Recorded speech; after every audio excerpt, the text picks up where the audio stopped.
Hey everyone, welcome to another episode about the Wago Train automated container terminals. Last episode we had a video about the blue crane moving containers onto the monorail, and now since the blue crane is completely working, we're gonna have a look at the red crane. So the red crane has been in storage for 1.5 years or something. So I just unpacked it. It has been sealed with plastic for 1.5 years. It has been moved to a different house, the current house. Unlike the blue crane, which was fully collapsed during the moving to the new house, this red crane has survived. So I assume it also still works like it did before I moved to the new house. First thing we're gonna do now is see how we can connect these two, because the idea is that there comes a train on under the red crane, and the red crane then moves containers from the train to the monorail, and the monorail runs all the way to the blue crane where containers are unloaded and stacked in the container yard. And then there's a second monorail track which is used to load containers onto a monorail, which go back to the red crane, which can load the containers onto a train. So with that we can get a full cycle of containers that move all the way around. So first thing we're gonna check now is how we can connect monorail wise these two cranes. As you can see, the width of these two tracks is different than what you see here. I have already connected them in the old house, so probably I used an S-curve or something like that. So need to figure that out. And what's more of concern for me is that the train track is here in the middle, and yeah, that's not the most efficient way, I guess, because now I need to make a ramp, because the train track needs to go underneath the monorail track somewhere to otherwise it's stuck between the monorail tracks. So it needs to cross somewhere. So so it was maybe more logical to actually move the train track to the side, but I don't want to get into that hassle now. So what we're gonna do is we're gonna see if it fits lengthwise, because I need to build a ramp. And I need some additional space here to make the curve for the train track. So we're gonna have a look if that's possible or not. So I took the red crane out of the plastic and connected it by monorail to the blue crane, and as you can see it fits all nicely. So everything is in place now, and as you can see I already made some laid down some tracks, and I had to do that to determine where the track needed to be, so I could determine where I could position the air compressor, for example. And I wanted two side tracks, because I want to have 3 container trains in total. So there's one side track here, there's one side track over there, and there's the main loop that goes from the crane through the curve all the way there next to the blue crane, takes a loop to where the current red train is, and back to the crane again. So that is fixed. Next to that I want to have a passenger train that's over there. Unfortunately I didn't have a lot of space for that. As you might see, there's not much space between the edge of the table and the other tracks, and also the passenger train track, which will run outside of the freight train track. So it goes all the way along the outside of the table, somewhere here, around here, and I'm back to the station there. So I made a little side track there as well, so I can change automatically also the passenger trains, but it's going to be 2 small trains, unfortunately. This is the biggest I could make them, the longest track along the station. So now we're going to focus on the red crane. I had to rebuild the software a bit because the whole train track control wasn't in it, so I put it in, uploaded a program to see if I can make the train stop, but unfortunately it doesn't work. And I don't know why. So there's a little LED flashing on the microcontroller. If I try to connect it with the powered up hub, it doesn't do that either. So I don't know exactly what the problem is.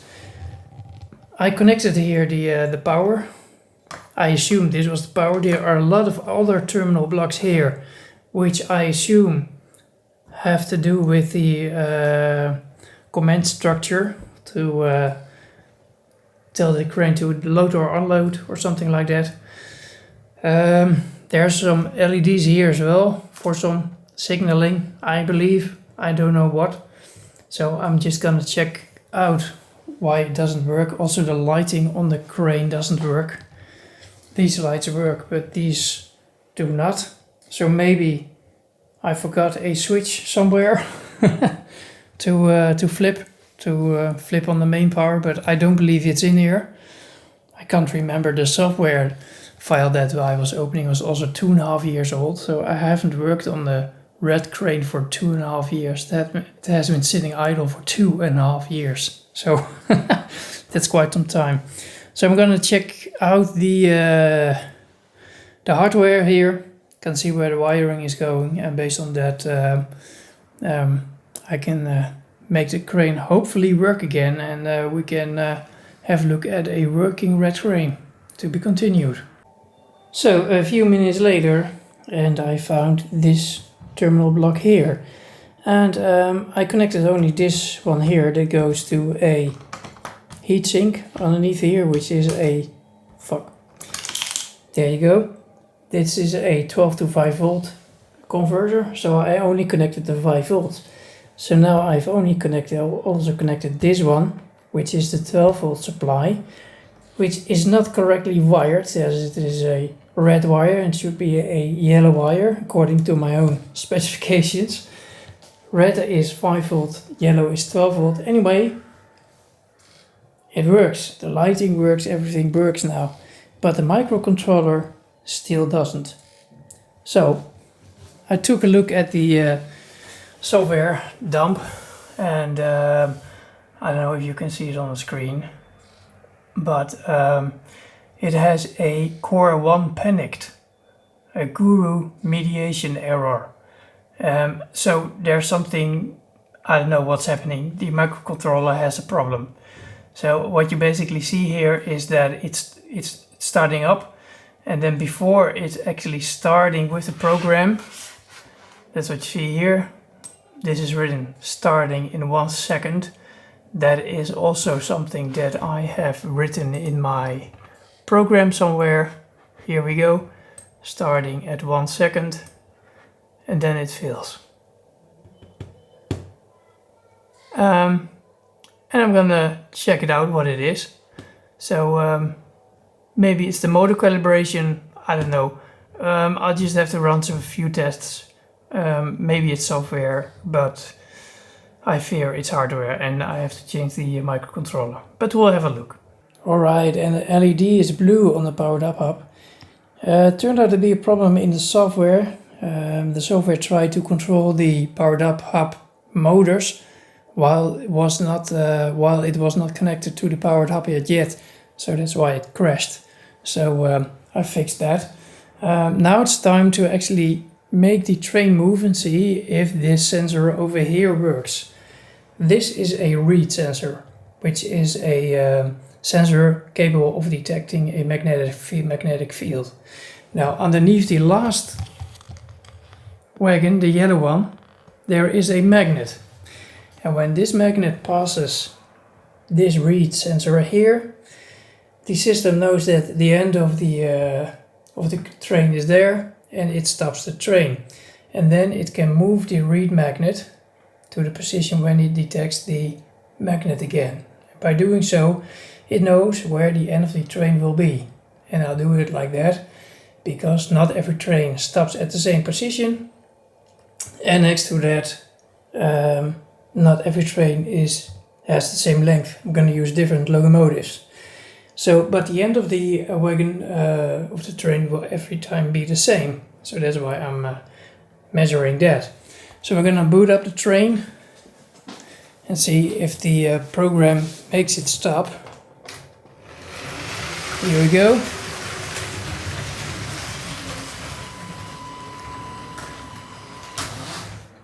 Wow. That was not intended. Did you see what happened? Yeah. Fuck. It probably detected the magnet between the two cars. Wow, that's new. You saw it stopping. It went back for a while because it was braking. It was anticipating that it would go a bit faster. Well, if this is the case, that's not good. Let's try again.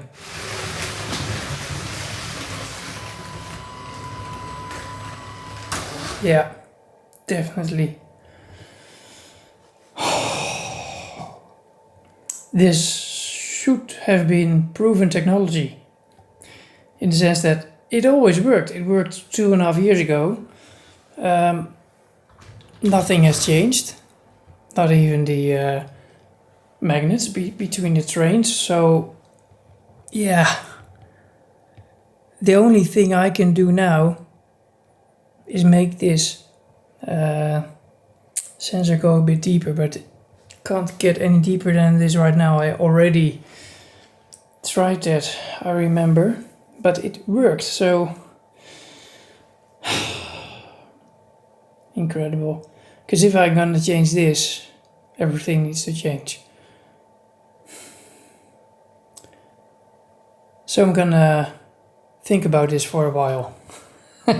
Alright, so I bypassed the problem, and I mentioned bypassed because I didn't fix it. I didn't want to tear up the whole thing now. I just want to have a look how my bypass will hold on in the future. So I measured it, and it turns out that the reed sensor actually measures only magnetic fields with 2 connected magnets. So the first magnet, it doesn't see it, but the connected magnets, it sees it. I don't know why. It's been 35 years, no less, 30 years, that I had some lessons in electromagnetism, and I totally forgot about it. Well, not everything, but so maybe it has to do with the field itself, the direction of the field or something, I don't know. But one loose magnet doesn't see it, 2 attached magnets, it does see it. So when you get this magnet and hold it precisely above the sensor, it'll see it, but in the way it's now configured on the train, it doesn't see it. So what I did was I make the system count. That's 1 magnet, 2 magnets, 3 magnets, and then at the end is the magnet below the wagon, 4 magnets. So it has to count to 4, and then it needs to stop the train. And that actually works. So yeah, okay. So next step now, it can now also determine the position by moving the magnet back and forth, but I don't exactly know how it works. I don't want to dive into it. I just put some air in the compressor and I've given the crane the order to pick up a container from the monorail. So I don't know what happens. Let's see and find out. So I'm gonna push a button on the keyboard. It'll start the train.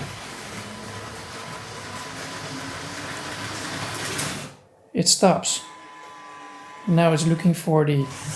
Here it goes.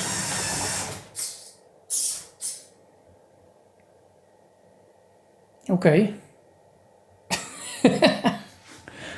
I did not know what to expect, but it didn't move the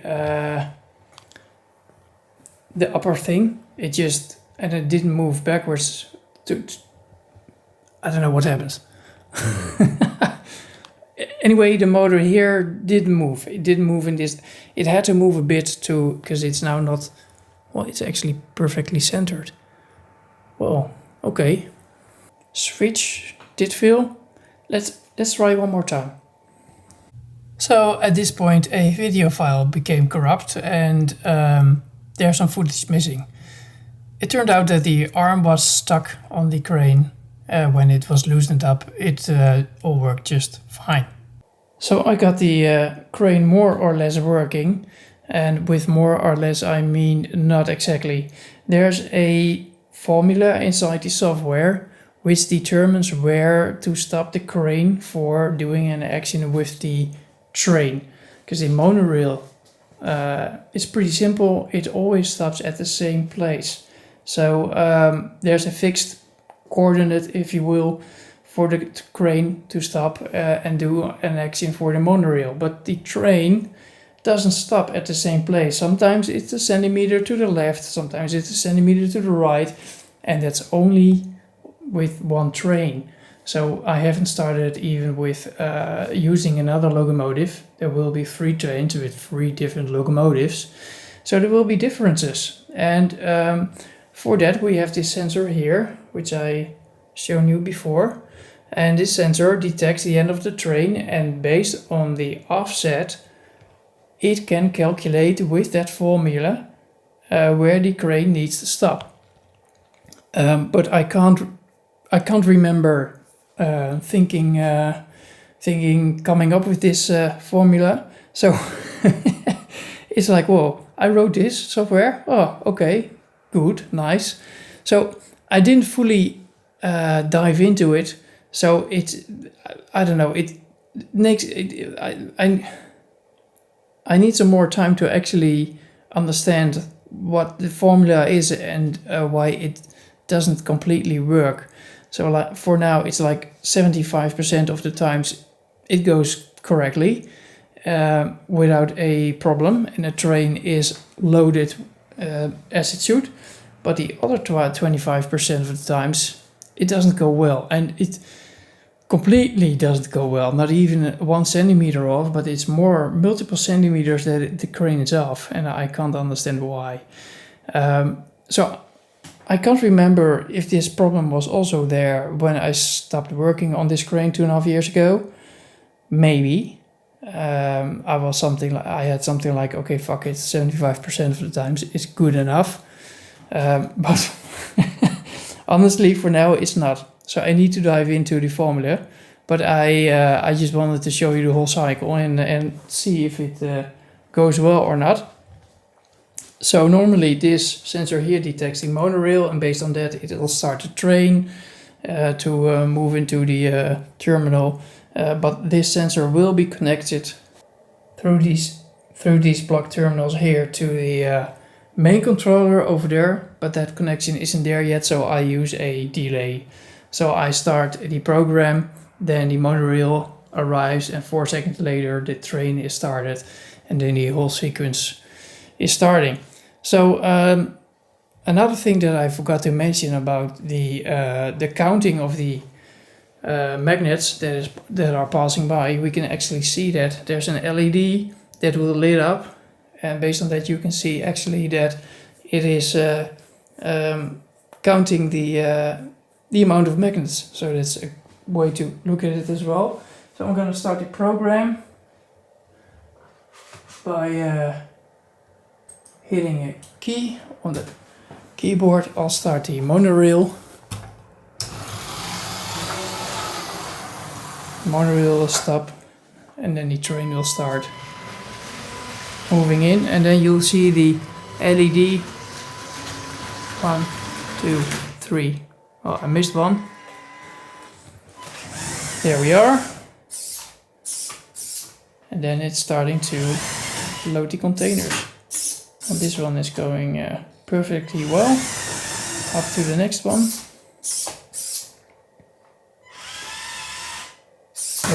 Nope, I could already see that. So,